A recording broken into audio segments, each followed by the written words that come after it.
የሀገር ፍቅር ስሜት አድሮባቸውና በጎ ሐሳቢ ልብ ኖሯቸው በየተሰማሩበት ሙያ ጉልህ ስራ ሰርተው ታሪክ የሚዘክራቸው ኢትዮጵያውያን ቁጥር አያሌ ናቸው። ባለንበት ዘመንም የራሳቸውን ታሪክ እየሰሩ ያሉ የሀገርና የወገን አለኝታ መሆናቸውን የምንጠቅሳቸው የሀገር ዋስ ጠበቃ ዜጎች አሉ።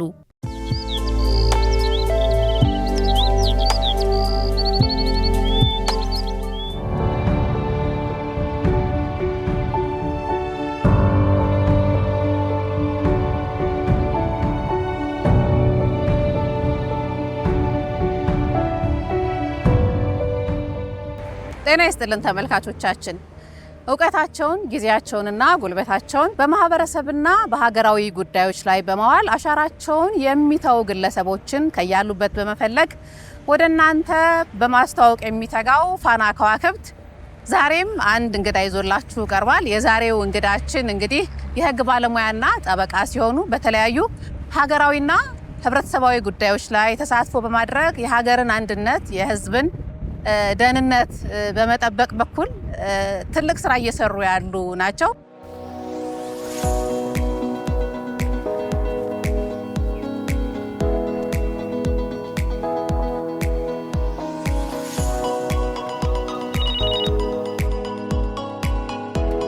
እሺ፣ እንዴት ነው አቶ መኮንን? እንኳን ደህና ቆያችሁ። እሺ፣ ሰላም ነው?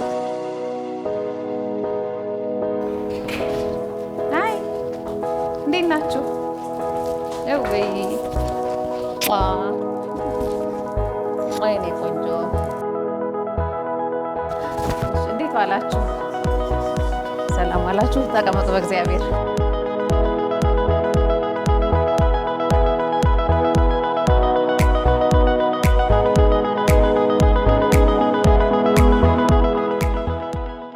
ትውልድና እድገታቸው አዲስ አበባ ነው። በልጅነታቸው የቤተ ክህነትና ዘመናዊ ትምህርትን ጎን ለጎን ተምረዋል። የትምህርት አቀባበላቸው በጣም ጥሩ ከመሆኑ የተነሳ በ2 ዓመት መማር የነበረባቸውን በ1 ዓመት አጠናቀው ነበር። ወደ ቤተ ክርስቲያን ትምህርት እናቴ በጣም መንፈሳዊነት በጣም የተጫናት ስለሆነች በተለይ እሷን ለማስደሰት ጭምር ነው።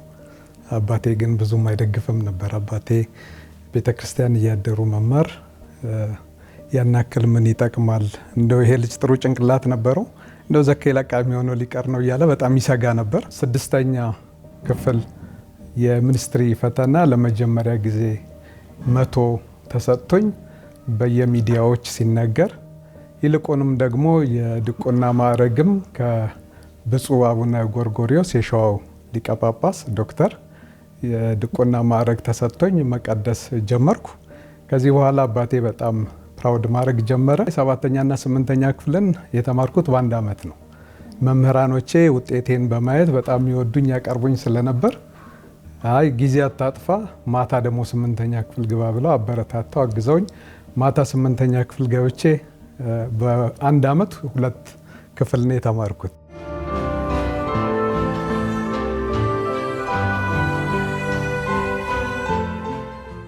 ጥብቅናና የህግ ባለሙያነት የልጅነት ህልማቸው ነው። ዛሬ እውን አድርገውት መተዳደሪያ ሙያቸው ሆኗል። ከቤተሰቦቻቸው አባላት አባታቸውና ታላቅ ወንድማቸው የዘርፉ ባለሙያ በመሆናቸው የሙያው ዝንባሌ እንዲያድርባቸው ካደረጉ ምክንያቶች መሃል አንዱ ነበር። የመጀመሪያ ልጃቸው በሙያው እንድትሰማራበትም በጎ ተጽዕኖ ሆኗል።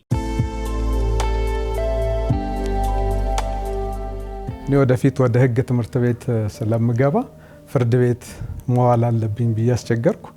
እንግዲህ አባቴም ትልቅ ወንድሜም የህግ ባለሙያዎች ስለሆኑ ፍርድ ቤት ስለሚሰሩ ያ ነው የሳበኝ ወደ ህግ ሙያ እና አባቴ አይ ሎስኩል ለመግባት እኮ ካሁኑ ፍርድ ቤት መዋል አስፈላጊ አይደለም እያለ ይከላከለኝ ነበር። ትልቅ ወንድሜ በጊዜው አቃቤ ህግ ነበርና እሱ አገዘኝ በጣም ሰጎታቸውና በዚያን ጊዜ በጣም የታወቀ አቶ ብሩ ያደቴ የሚባል ለኔ ከዚያ በኋላ ልክ እንደ አባቴ የማየው እጅግ በጣም የምወደውና የማከብረው አሁን በህይወት የለም ከሱ ጋር እንደወል ተደረኩኝ። የወንድሜ ጓደኛ አባቴም በጣም ወዳጅ ነበርና ከዚያ በኋላ ፍርድ ቤት መዋል ጀመርኩ። ግማሽ ቀን ትምህርት ቤት፣ ግማሽ ቀን ፍርድ ቤት፣ ወደ ማታ ደግሞ ወደ ቤተ ክርስቲያን ጠዋትና ማታ የቤተ ክርስቲያን አገልግሎት አለ። ሎየር መሆን ፈልጋለሁ ነበር ከምወዳቸው ሰብጀክቶች ተነስቼ ማለት ነው። ግን እሱም በማየት ሎየር በሆን ብዬ ተመኘሁኝና ጥሩ ውጤት ነበር። ሎ የሚያስገባኝ ነበረ። ሶ ገባሁኝ። ግን የሱ ኢንፍሉዌንስ በጣም አለበት እና ልክ እንደሱ መሆን ፈልጋለሁ ቢካዝ እሰማ ነበረ በህግ ደግሞ ያለውን ሰክሰስ ያለው ሬፑቴሽን ከተለያዩ ሰዎች ይነግሩኛል ነው ላይክ ልጅ እያለው ራሱ ያቶ መኮንን ልጅ ነሽ እንደዚህ አድርጎልኝ ብሎ ምናምን ሶ እኔም እንደዛ ማድረግ ፈልግ ነበረ። ሶ ፍትህ የሚባለውን ነገር ከልጅነታችን ጀምሮ ኢንስቲል አድርጎብናል። በተለይ የጥብቅና ስራ ለፍትህ መቆም፣ ለህግ የበላይነት መቆም ያገባኛል ማለት እንደ ሶሻል ሪስፖንሲቢሊቲ በሰዎችም ጉዳይ ገብቶ የማገልገል እና ያ ስሜት ከውስጥ ከሌለና እንደ ስራ ሞቲቭ ገንዘብ የማግኘት ከሆነ በጣም ልክ አይመጣም። በዛ ሞቲቭ አይመጣም። ሰዎች ጉዳይ ለጠበቃ ሲሰጡ ሚስጥራቸውን ሲነግሩ ከእግዚአብሔር በታች እሱን አምነውት ለሱ አደራ ብለው ስለሆነ የገንዘብ ነገር ቅድሚያ እንደ ስራ የማየት እንደ ቢዝነስ የማየት ነገር ቅድሚያ ባይሰጠው በጣም ደስ ይለኛል። ለብዙ ሰዎች እመክራለሁ። እኔም የመጣሁበት መንገድ ያ ነው።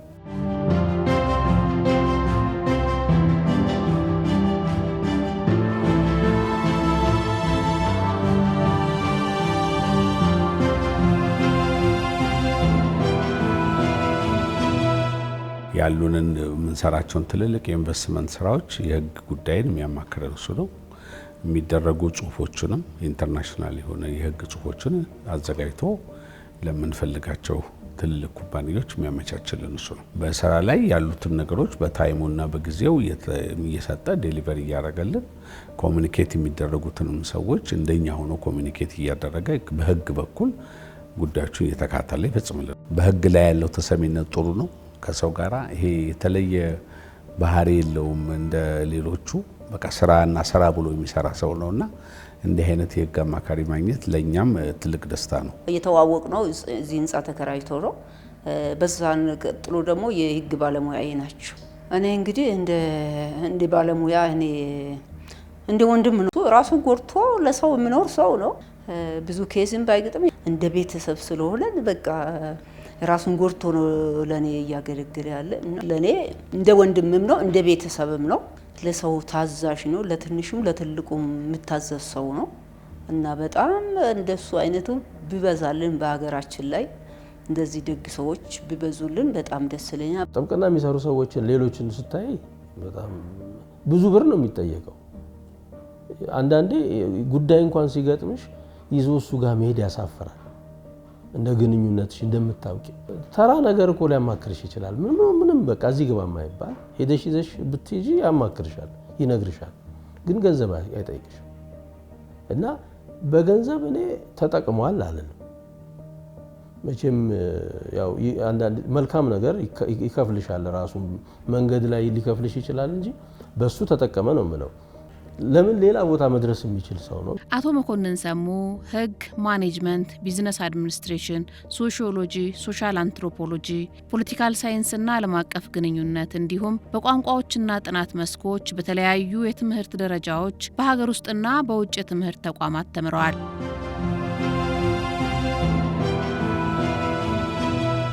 ህብረተሰቡ ህግና ህግ ነክ ጉዳዮችን አውቆ ከተጠያቂነት ነፃ እንዲሆንና መብቱን እንዲያስከብር በሚል መሰረታዊ ህግ ነክ ጉዳዮች ላይ የሚያተኩር ጋዜጣ በግላቸው ያሳትሙ ነበር። ጋዜጣዋ ከ1994 አጋማሽ እስከ 1998 ዓመተ ምህረት በየወሩ ትታተም የነበረ ሲሆን መጀመሪያ ላይ ህግ፣ ቆይታ ደግሞ አውደ ፍትህ የሚል ስያሜ ነበራት። በተፈጥሮም ሆነ ሰው ሰራሽ በሆነ መንገድ ህጋዊ ሰውነት ያለው ሁሉ ባለመብትና ግዴታ መሆኑ የታወቀ ነው። ህጋዊ ሰውነትን ለመጎናጸፍ ተፈጥሯዊው ሰው ተብሎ ባለመብትና ግዴታ ለመሆን ህግ የሚጠይቃቸው መሟላት የሚገባቸው መስፈርቶች አሉ ይላል ሚያዝያ 1997።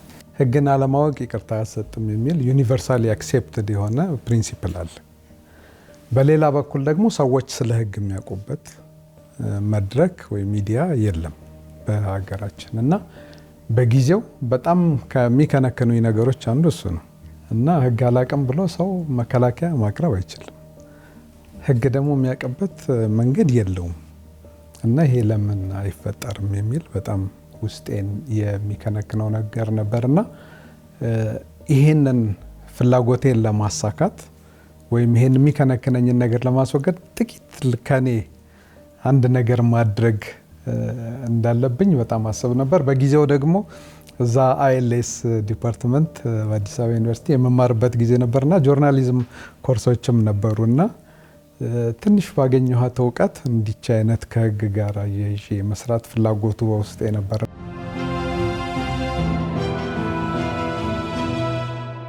ጋዜጣ ሲያዘጋጅ ከሚዲያው ጋር ከዚህ ከፕሪንቲንግ ሚዲያው ጋር እኔ ቅርብ ነበርኩኝና ግን እንደማያተርፍ ገንዘብ ብዙ እንደሚከስር ጥቅም እንደሌለው ብዙ ነግሬዋለሁኝ። እኔ ግን ከዛ እንግል አይደለም እሱ ያንን ይዞ የተነሳው ትርፍ ፈልጎ ሳይሆን ህግን ሰው የሚረዳበትን መንገድ እንደው የተወሰነች እርምጃ ፈቀቅል አድርግ በሚል ነው። በፍጹም 0.5 ሳንቲም ትርፍ እንደሌለው እያወቀ ነው የገባበት። የዛን ጊዜ በጣም የዋጋ ጭማሪ የነበረበት ፕሪንቶች የዚህ ሚዲያ ጋዜጣዎች የሚሳደዱበት ወቅት ነው። ከባድ ጊዜ ነበር ሲጀምርና ግን ሰውን በአዮነች የህግ ጉዳይን በተመለከተ ትንሽ ፈቀቅል አድርግ፣ እውቀት ልጨምር፣ ሰው መረዳቱን ያው የጠበቃን ነገር ታውቂዋለሽ። ከገንዘብ ጋር ከነዚህ አይነት ጋር ሰው ህግ ሳያቅ ብዙ ችግር ውስጥ እንደሚገባ ስለሚያቅ ብዙ አምዶች ከፍቶ ሰው ትንሽ እንዲረዳ አንብቦ እንዲረዳ ይሄንን እንደው አስተዋጽኦ ላድርግ በሚል ይመስለኛል። ይሄንን ነው የማውቀው። የመጀመሪያው አዌርነስ ነው። እንግዲህ ሰዎች በአንድ ጉዳይ ላይ ምን ማድረግ እንዳለባቸው አዳዲስ ቶፒኮች ይነሱ ነበረ። እዛ ቶፒክ ላይ የህግ ትንታኔዎች የሚሰጡ ፕሮፌሰሮችም ነበሩ እዛ መጽሔት ላይ ጋዜጣ ላይ እና እሱን እኛ እናነባለን በእውቀት ደረጃ ማለት ነው። እንግዲህ ለኔ አሁን ፋይዳው ምንድነው ብለሽ ስታስቢ የመጀመሪያው እንደዚህ አይነት ነገር መስራት ይቻላል በእያንዳንዱ ፕሮፌሽን የሚለው ነገር ነው አንደርስታንድ የምናደርገው። ሁለተኛ ነገር ደግሞ ሰፋፊ የህግ ክፍተቶች የነበሩበትን ጉዳዮች ይነሱ ነበር። እነዚህ የሚነሱትን ጉዳዮች እንግዲህ የተለያዩ ባለሙያዎች ስለሚጽፉ እዛ ላይ አስተያየቶችን መስማት ይቻል ነበር። አንዳንድ ጊዜ ሰፊ የሆኑ የህግ ትንታኔዎች በሚሰጡ ጊዜ ትልቁ ችግር ምንድነው? መድረክ ያስፈልጋል። ሰዎች የሚያነቡበት ምሁራን የሚጽፉበት ቦታ ያስፈልጋል። ያም አንዱ እንግዲህ ሚዲያ ነው። ያ ሚዲያ እንዳሁኑም ሳይሆን ቀጥታ በጋዜጣ ሲወጣ ሰዎች አቴንሽን ሰጥተው ያንን ነገር ትንታኔውን ተመልክተው አስተያየት ሊሰጡበት ይችላል። ተርፎ እርካታ ነው በእውነት። እኔ ከኪሴ እየደጎምኩ ነበር ጋዜጣውን ማሳተም። እኔ ብቻ ሳልሆን የዝግጅት ክፍሉ አባሎች በሙሉ የገንዘብ ድጋፍም ያደርጉ ነበረ። የህትመት ወጪውና የሚሸጥበት ምንም አይገናኝም እና ብዙ ነው ከኪስ የሚያስከፍለው። እኔ አንዳንድ ቀን ማተሚያ ቤት አድራለሁ። የእውነት ማተሚያ ቤት አድሬ ጠዋት ታትሞ ሲወጣ ጋዜጣውን ይዤ እወጣለሁ። እኔ ጠዋት ስወጣ 2 ሰዓት የሚገቡ ሰራተኞች የስራ ኃላፊዎች አሉ ብራና ሰላም ማተሚያ ቤት። እነሱ ደግሞ ጋዜጣውን እየፈረምክ ስጠን ይሉኛል። እዛ ደግሞ ጋዜጣ እየፈረምኩ ጊዜ ይባክንብኛል። ህግ ባለሙያ አይደለሁም እኔ። ኤዲቲንጉ ላይ፣ ግራፊክሱ ላይ፣ ማርኬቱ ላይ በጣም ረዳው ነበረ። በጣምም ስለሚያሳዝነኝ ያለው ፓሽን የጋዜጣ ስራ በጣም አድካሚ ነው። በተለይ ገበያ ላይ የሚወጣ ነገር የሞት ቀን ያለው ነው ጋዜጣ። ነገ ዛሬ ካሳደርሽው ነገ ይሞታል ዜናው እና ያንን ለመስራት 2 ቀን 3 ቀን የሚታደርበት ጊዜ አለ። አምዶች የሚጽፉለት ሰዎች አሉ። በጣም ትላልቅ አርቲክሎች ይጽፋል እሱ ህግን በተመለከተ ሰዎች ይረዱታል፣ መረዳት አለባቸው የሚላቸውን አምዶች ይጽፍ ነበር። ከሌሎች ትላልቅ ፕሮፌሰሮችም ዩኒቨርሲቲ አስተማሪዎችም ውጭ ያሉ ብዙ ሰዎችም እዛ ላይ እንዲሳተፉ ያደርግ ነበር። በጣም ሰፊ ፊድባክ ነበረ። ሰው በጣም ደስተኛ ነው። ጋዜጦቹ በሁሉም ዩኒቨርሲቲዎች ላይ የህግ ትምህርት ቤት ባላቸው ዩኒቨርሲቲዎች በኢትዮጵያ ውስጥ በሙሉ ይሰራጫሉ። በሁሉም የመንግስት ተቋማት ይሰራጫል። ብዙ ቦታ ይሄዳል ማለት ከተጻፈ ጋዜጣው ከወጣ ያው እንግዲህ ያዘጋጁ እርካታ ወደ አንባቢ መድረስ አይደለም እና ከኪሴ ደጉማለሁ አቅሜ የቻለውን ያክል። ሌሎችም የዝግጅት ክፍሉ አባሎች ደግሞ በጣም ታላላቅ ምሁራኖች ናቸው። በጣም በሀገራችን ቀደምት የሆኑ እና በጣም ሀሳብ የሚሰጡ የነኚህ አይነት ጽሁፎች ተጽፈው እንዲባክን ስለማልፈልግ ወደ አንባቢዎቹ የማድረሱን ነገር ራሴ ሁሉ እየዞርኩ የማደርስበት ጊዜ አለ።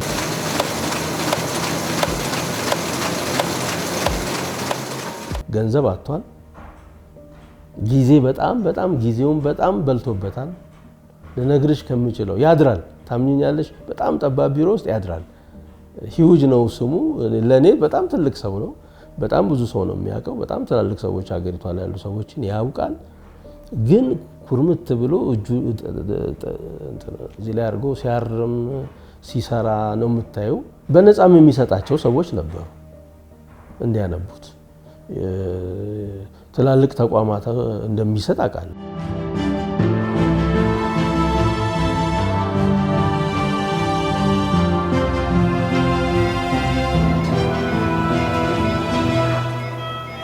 በኢትዮጵያ ከልብ ህመም ጋር የሚኖሩ ህጻናት ቁጥር ጥቂት የሚባል አይደለም። ህጻናቱ ውጭ ሄዶ መታከም የሚችሉት በሚሊዮን በሚቆጠር ብር ወጪ ነው። ሀርት ቱ ሀርት ቺልድረንስ ኤድ ፋውንዴሽን ከፍሎ ማሳከም የማይችሉ ወላጆች በልብ ህመም የሚሰቃዩ ልጆቻቸው እንዲታከሙ በልበ ቅን ሰዎች የተቋቋመ ግብረሰናይ ድርጅት ነው። ፋውንዴሽኑ ከተቋቋመ ጀምሮ በርካታ ህጻናትን ከስቃይ ታድጓል። ሀርት ቱ ሀርት እያከናወነ ላለው ተግባር አቶ መኮንን ድርሻቸውን እያበረከቱ ነው።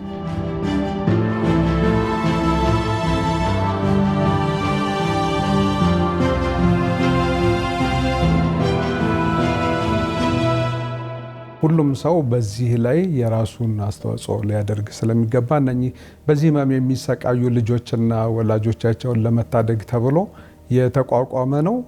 መስራቹ አቶ ብርሃን ተድላ ይባላሉ። የኢትዮ ኢስታንቡል ሆስፒታል ባለቤት ናቸው። እኔ ደግሞ በቦርድ ምክትል ሰብሳቢነት እያገለገልኩ ነው። እንግዲህ ይህንን ተቋም በአሜሪካን ሀገርም አቋቁመነዋል፣ በኢትዮጵያም ተቋቁሟል። ይሄ ተቋም ተቋቁሞ ፈንድሬዝ ከማድረጉ በፊት በኢትዮ ኢስታንቡል ሆስፒታል 114 ህጻናት ምንም አይነት እርዳታ ሳይሰበሰብ ታክመዋል። ከዚያ በኋላ ግን ያው አቅም ስለሚፈልግ የገንዘብ አቅም ፈንድሬዝ ለማድረግ ግዴታ ሆኖ ፈንድሬዝ ተደርጓል። ወደ 225 ህጻናት ልጆች እና እናቶች ቤተሰቦች ጭምር ለመታከም መፍትሄ የሚሆኑ ስራዎችን ከሰሩት ሰዎች አንዱ አቶ መኮንን ነው። በፊት ከተሰራላቸው ህጻናቶች ጋር ስንደምራቸው ወደ 339 ወይም 40 አካባቢ የሚሆኑ ህጻናቶች እና እናቶች ቤተሰቦች ታክመዋል ማለት ነው። ከዚህም ውስጥ ደግሞ የዳውን ሲንድሮም ህመም የተጠቁ ህጻናቶች አሉበት። እነኚህ በዚህ ፓኬጅ ውስጥ ከ25 እስከ 30 ይታከማሉ። ከዚህ ቀደም በነበረን ወደ 20 ልጆች ታክመዋል። ወደ 45 ልጆች በዚህ ህክምና ተጠቅመዋል ማለት ነው እና እናቶች ልጅ ይዘው ለአመታት ሲያለቅሱ የነበሩ እናቶች ሞራላቸው፣ አይምሯቸው፣ ሀዘናቸው ተጠግኗል ማለት ነው። ልጄ ዮሐና ማረ የልብ ኬዝ ነበረባትና ዳውን ሲንድሮም ናት እና ብዙ ቦታ ክትትል ሳረግ ነበረ። ሙሉ ለሙሉ ልቧ ተከፍቶ ነው የተሰራችውና ካሁን በፊት በነበራትም ክትትል በሁሉም ነገር ኮምፕሊኬትድ የሆነ ነገር እንደሆነ ውጪ ሄዳ ካልተሰራች እንደማይሆን ተነግሮኝ ተስፋ እንደሌለ ብዙ ቦታ ተነግሮኛልና አሁን ግን እኔ እንዳየው ተስፋ ነው ያየሁት ያለሁት። ስለዚህ በጣም አመሰግናለሁ። በጣም አዝን ነበር። ከሰው ተገልለሽ ልጅ ጋር ወጥቶ መጫወት አይችል፣ እንደ ልጅ መሮጥ አይችል እና በጣም እኔ ብቻ እንጃ ለሱ እኔ አላቅም። የመጀመሪያ ልጅ ነው። በዛ ላይ በጣም ደስ ብሎኛል ካየሁት አንፃር። ይኸው ትናንትና ዛሬ ነው አይኑ ከፍቶ ያየሁት። በጣም ደስ ብሎኛል። የልብ ኬዝ ነበረበት ክፍተት እና ብዙ ቦታ ተንከራትቻለሁ። ግን መድኃኒዓለም እሱ እግዚአብሔር ይስጣቸው እዚህ ያሉትንም ሁሉም ዶክተሮችንም ነርሶችንም ሁሉም ድርጅቱንም አመሰግናለሁ። ይሄን እድል አግኝቼ ልጅ እንደዚህ አይኑ ማየት የራሱ ለኔ ትልቅ ተስፋ ነው። መጨረሻውን ደግሞ ያሳምርልኝ መድኃኒዓለም እሱ።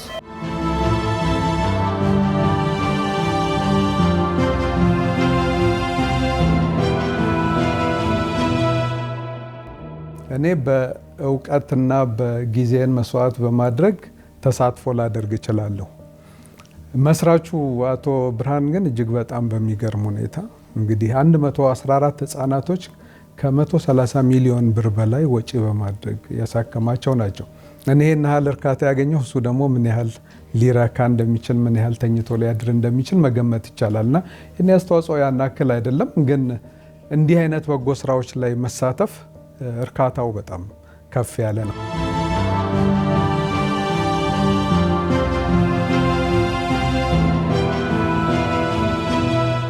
አቶ መኮንን በግንባር ቀደም ሆኖ ሄዶ ይህን እርዳታ ለማሰባሰብ ፊቱን ካስገረፉና ብዙ የሶሻል ሚዲያውን ፈተናዎች በመቋቋም ለነኚህ ህጻናቶች መስዋዕትነት ከከፈሉ ወንድሞች አንዱ ኢትዮጵያ ቦርድ ምክትል ሰብሳቢ ወንድሜ ነው። ለኔ ብዙ አብረን እናሳልፋቸው ጉዳዮች አሉ። በብዙ መልኩ የጎን የራሴ ሰው ምላቸው አንዱ ወንድሜ ነው። ስለዚህ አቶ መኮንን ለዚህ ብቻ ሳይሆን ለብዙ ሀገራዊ ጠቀሜታ በሃይማኖት አካባቢ፣ በሀገር በፋይናንስ ተቋማት አካባቢ እየሰጠ ያለው አገልግሎት ይህ ነው የማይባል ትልቅ ድርሻ ያለው አኩሪ የሆነ ኢትዮጵያዊ ወንድም ነው።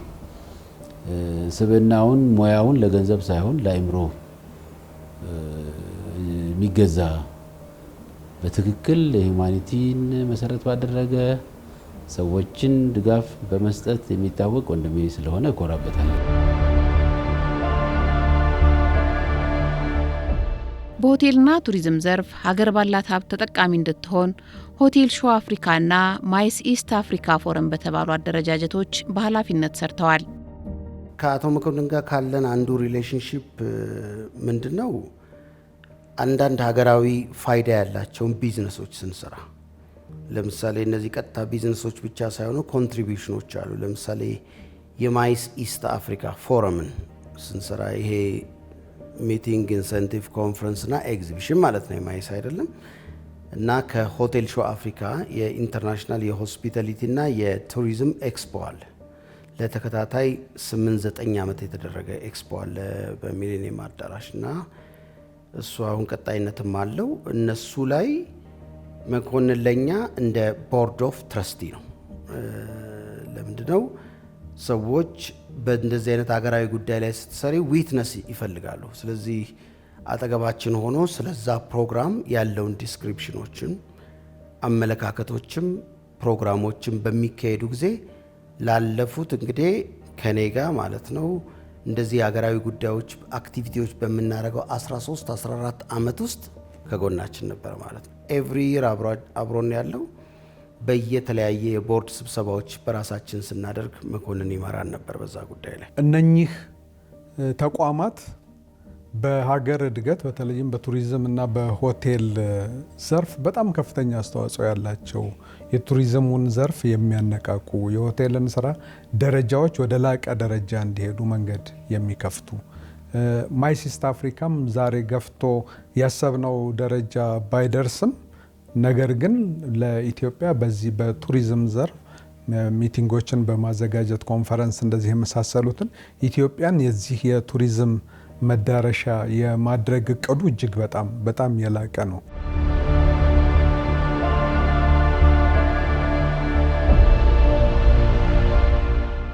ኤክስፖን ማካሄድ ብቻ ሳይሆን ሳይድ የሆኑ ትምህርታዊ ፎረሞች መኖር እንዳለባቸው ይገፋን ነበር እና አብዛኛው ያደረግናቸው ኢንተርናሽናል ፎረሞች በተለይ ትምህርታዊ ፎረሞች ሳይድ ትምህርታዊ ፎረሞች በሙሉ በመኮንን ግፊት የተደረጉ ትምህርታዊ ፎረሞች ናቸው። ለዚህ ትምህርታዊ ፎረም ብዙ ሰዎች እናመጣለን ከውጪ ሴሚናሩን ለማድረግ ማለት ነው እና ከዚህ ከማይስ ቱሪዝም ጋር ከሆስፒታሊቲ ቢዝነስ ጋር በተያያዘ ኦር ደግሞ ከኢንቨስትመንት ጋር የተያያዘውን ጉዳይ ላይ የምናመጣቸውን ሰዎች ኢንከሬጅ ያደርጋቸው እንደነበረ በደንብ ለሁላችንም ትውስታ ብቻ ሳይሆን አሁንም አብረን የምናካሄደው ነገር ነው።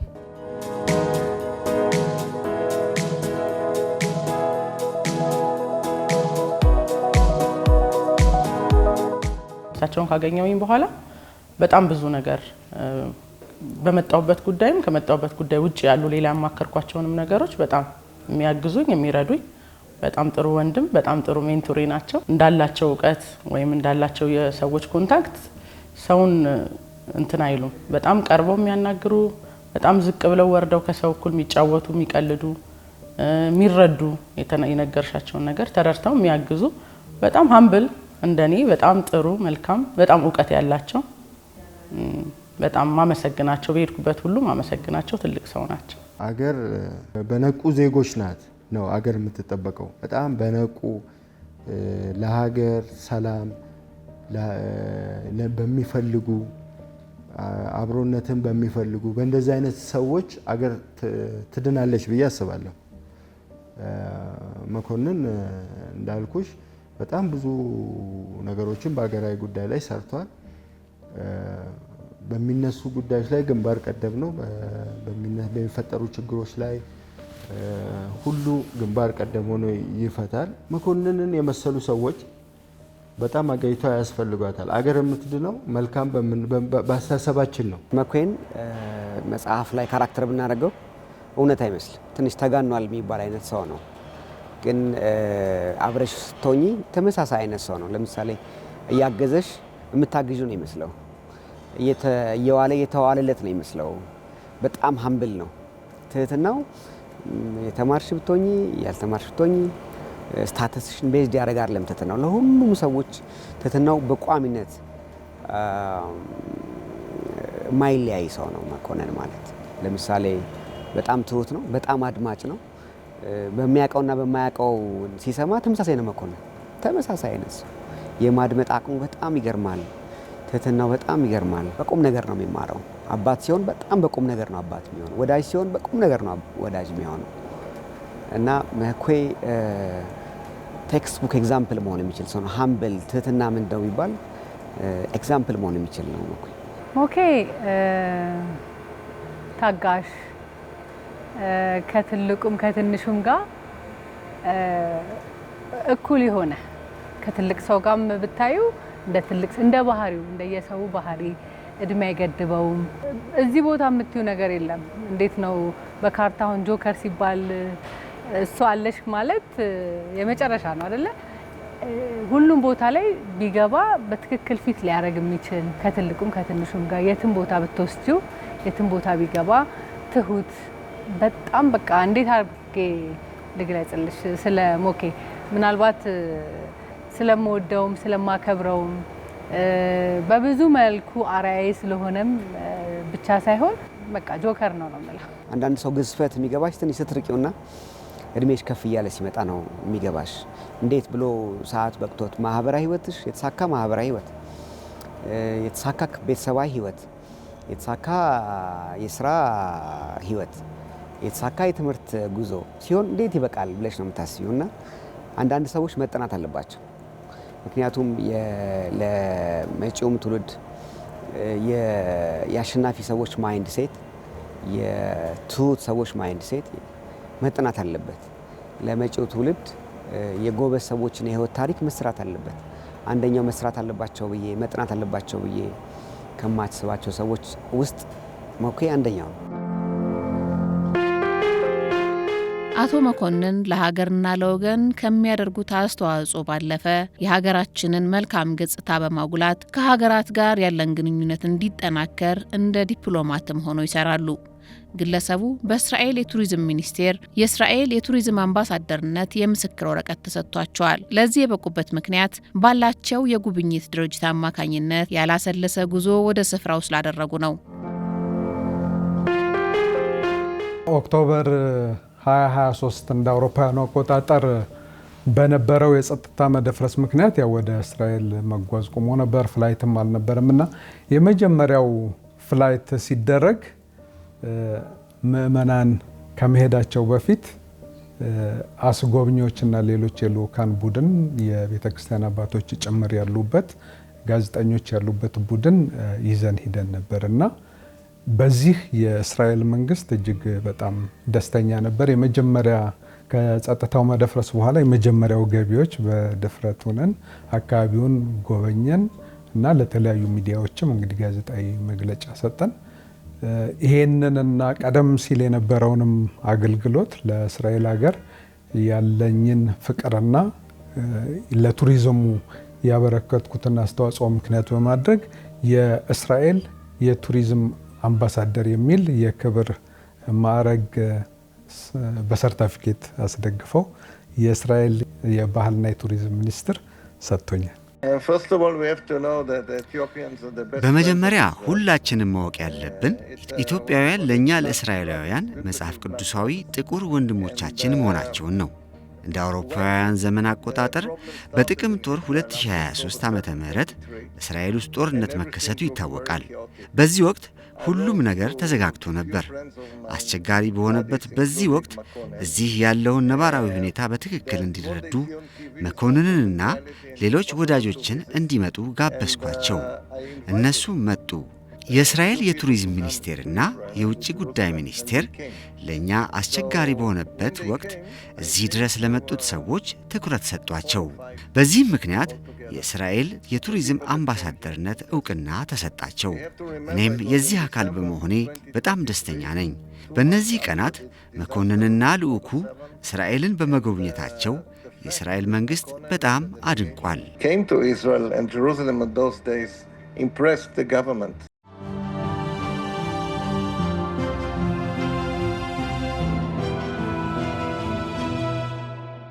የአርቲስት ሃጫሉ ሁንዴሳ ህልፈትን ተከትሎ ተነስቶ የነበረው ቀውስ እንዲረግብ የእርቀ ሰላም ፈላጊ ሀገር ወዳድ ኢትዮጵያውያን ተሳትፎ ነበረበት። አቶ መኮንን ተከስቶ የነበረው ችግር እንዲረግብ የእርቀ ሰላሙ አካል ከነበሩ ሰዎች መካከል አንዱ ናቸው።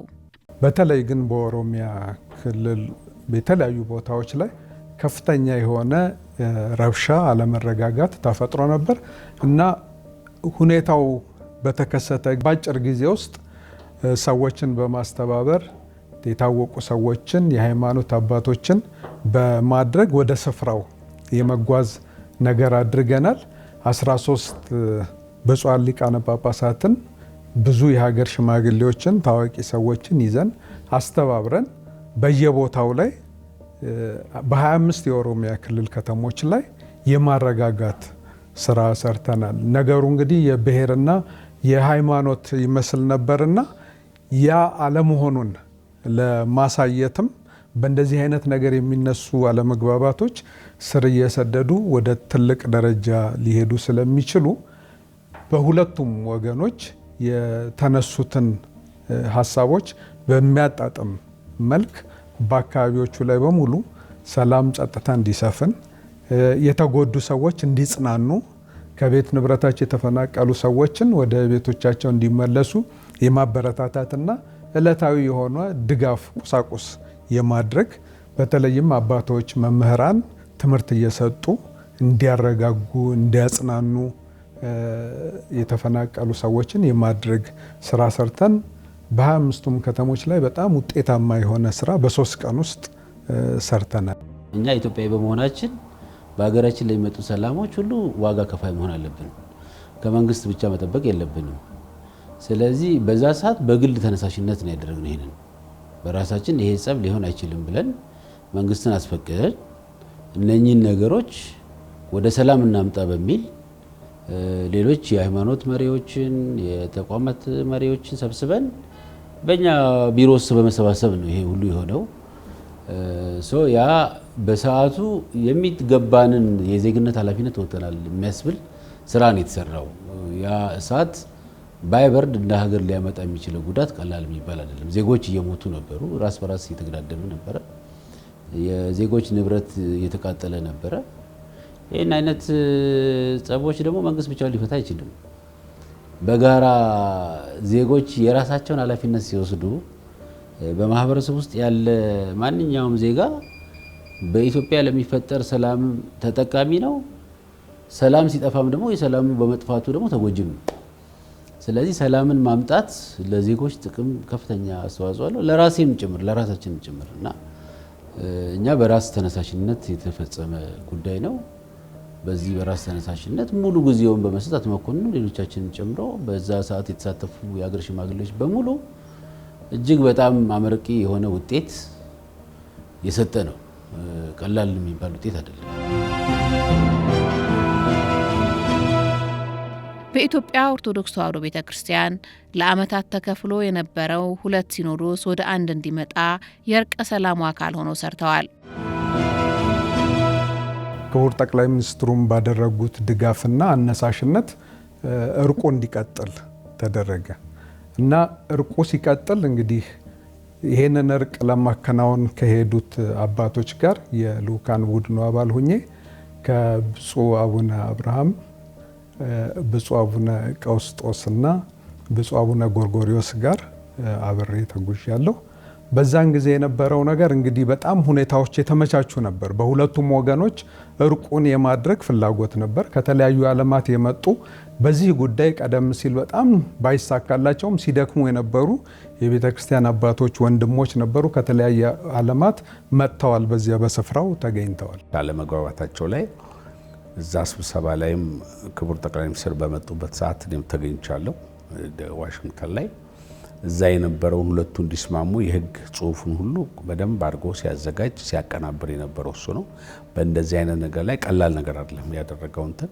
ከዛም አልፎ ብዙ ነገሮች ላይ ያው እንዳልኩሽ መንግስት ሊወክለውና ለስምምነት እንዲስማሙ የሚደረገው ነገሮች ላይ ምናልባት የህግ አስተያየት ቢጠየቅም የሚሰጥ ማብራሪያ እንዳይሰጥ በዛ ፓርቲስፔት ያደርጋል። የሚያደርገው ፓርቲስፔሽን ደግሞ እንደ ሀገር አሁን እሱ ውስጥ የሚደሰተው ለሀገሩ በሚያደርገው አስተዋጽኦ ላይ ነው የሚያደርገውና ይህ ቀላል ነገር አይደለም።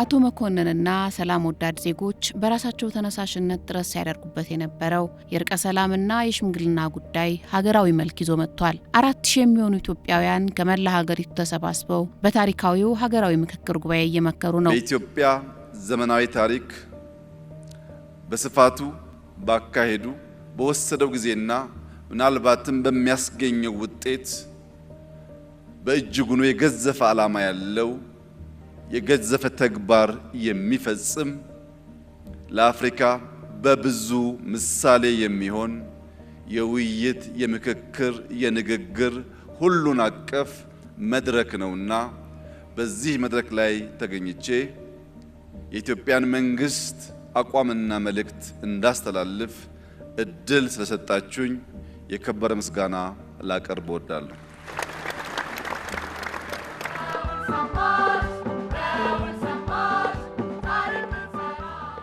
ሀገሪቱ እየተካሄደው የምክክር ጉባኤ የተቀላቀሉ ስሜቶችን ሊፈጥር ይችላል።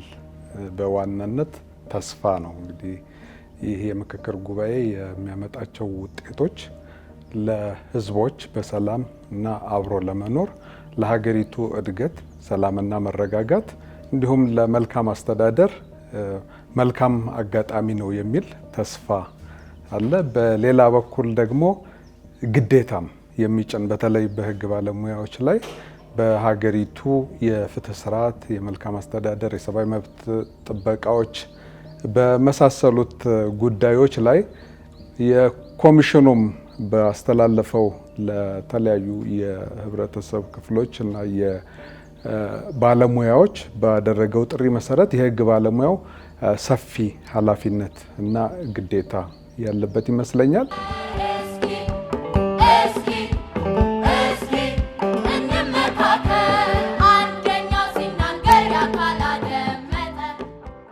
እንዲህ አይነት እንግዲህ ሀገራዊ ውይይቶች በዘላቂነት ለሀገሪቱ አንድነት፣ ሰላም፣ ፍትህ መስፈን እና ለእድገቷ ከፍተኛ መሰረትን የሚጥል በህዝቦች መካከል ያለውን አለመግባባት ለረጅም ጊዜ ስር ሰዶ የቆየውን በዘላቂነት ይፈታል የሚል ተስፋ ለመጪው ትውልድ እንደው በሰፊው እድል የሚሰጥ ነው። ጉባኤው በነሳቸው የሀገሪቱን ጉዳዮች በሚመለከት አጀንዳ ለመቅረጽ ያሰባሰባቸው ኢንፑቶች ተጠቅሞ የቀረጻቸው አጀንዳዎች ላይ በአግባቡ ውይይት ከተካሄደ እንግዲህ ዘላቂ የሆነ መፍትሄ ያመጣል። መጪው ትውልድ በተለይ በጣም ተጠቃሚ ይሆናል የሚል ከፍተኛ እንግዲህ እምነት አለኝ። እግዚአብሔርን ነው የማመሰግነው። እግዚአብሔር ይመስገን። ልጄ በጣም ታታሪ ነበረ። ታታሪ ለትምህርቱም ለምኑም ገና በህፃንነቱ ጀምሮ እኔን ሲረዳኝ ተኔ ጋር ቤተ ክርስቲያን ይሄዳል፣ ተኔ ጋር እንትን ይላል። በትምህርቱ በጣም ታታሪ ነው። በትምህርት ላይ ትምህርት ይፈልጋል። በጣም ጎበዝ ልጅ ነው። ምርቃቴ ሁልጊዜ ተሱ ጋር ይሁን። አሁንም ሁልጊዜ የሚያስበውን ሁላ ያሟላለት፣ እስካሁንም እየተሟላለት ነው። ሁልጊዜ ሀሳቡ የተሟላ ይሁን። ወገን የሚረዳ ለሀገር የሚያስብ ያድርግልኝ መድኃኔዓለም። ጥሩ ባል ነው። ለልጆቹ በጣም ጥሩ አባት ነው። ለቤተሰብ መሪ ጥሩ ነው። ለማንም ለቤተሰቦቹ ብቻ ሳይሆን ለማንም ጥሩ ነው። መኩዬ እረፍት የሌለው ሰው ነው። ያመሻል፣ ጠዋት በጠዋት ተነስቶ ነው የሚሄደው። ብዙ ልጆችን የሚያስተምር ለቁም ነገር ያደረሰ ወንድም ነው ያለኝ። ጥሩ አባት፣ ወንድም፣ ጓደኛ። ካይንድነስ ዴፊኒሽን ባይኖረው መኩዬ ይሆን ነበረ ብዬ አስባለሁ። ሁሌ መኩዬ ሊደር ነው፣ አገልጋይ ነው። እኔ ሳልወለድ ጀምሮ እግዚአብሔርን የሚያገለግል ብዙ ነው መኩዬ፣ አንድ አይደለም። ስናድግ ትንሽ ስትሪክት ነበረ አስተዳደጋችን ማለት ነው። እንደ ብዙ ኢትዮጵያዊ ግን ትንሽ ጠበቅ አድርጎ ነው ስፔሻሊ የኔ ላይ ስትሪክት ነበረ። በራት ሴም ታይም እንደ ጓደኛም አድርጎ ነው ያሳደገኝ። በጣም ክሎስ ነበርን። ሶ ሼር የማናደርገው ነገር አልነበረም ከሱ ጋር ማለት ነው። እንደ ጓደኛ ነው የምናወራው። ከትምህርት ቤት whatever happened ሁሉ ነገር ቁጭ ብለን ነው የምናወራው።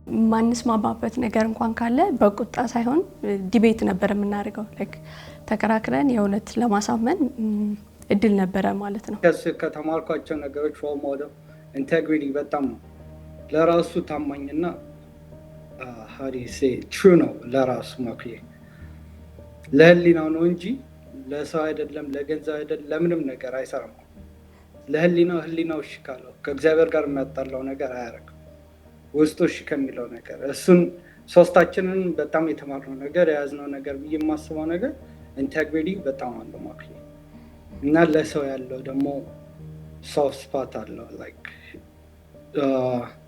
ትልቅ ትንሽ አንልም። ሰው ሁሉንም እንደ እኩል አድርገን ነው የምንቆጥረው። ያው ኦብቪየስሊ ታላቆቻችንን እናከባብራለን፣ ግን ሀብታም ድሃ ነው እንደዚህ ነው ብለን መለያየት እንደሌለብን የተማርነው ነገር ከሱ በጣም ትልቅ ነገር ነው የተማርኩት ነገር። እኔ ስልክ እወዳለሁ ሳለሁ አልዘጋም ስልክ ያው ቃል ግን ነገር አይበቃም። የመኮንን ልጅ እንደሆንኩኝ ሰው ሲያውቅ ሁሌ እንደተመረቅኩኝ ነው። የመጀመሪያ እንትናቸው ታድለሽ የሱ ልጅ መሆንሽ። እውነትም ታድያለሁ። በጣም በጣም አሪፍ አድርጎ ነው ያሳደገኝ። በጣም አቴንሽን ሰጥቶ በሌለው ጊዜ ሙሉ ጊዜውን ሰጥቶኝ በጣም የተማርነው ደግነትን። መኩዬ ካለው ላይ ነው የሚሰጠው፣ የሆነ የተረፈው ነገር ላይ ሳይሆን ካለው ላይ ከራሱ ላይ አውልቆ የሚሰጥ ሰው ነው።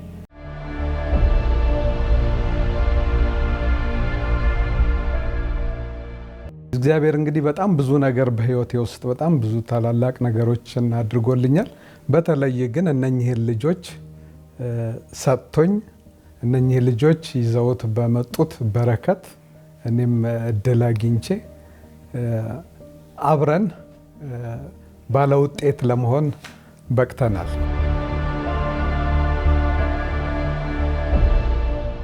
የሶስት ልጆች አባትና የሁለት መንትያ የልጅ ልጆች አያት የሆኑት አቶ መኮንን ወዳጅ ዘመዶቻቸው እንደገለጿቸው ብዙ ናቸው።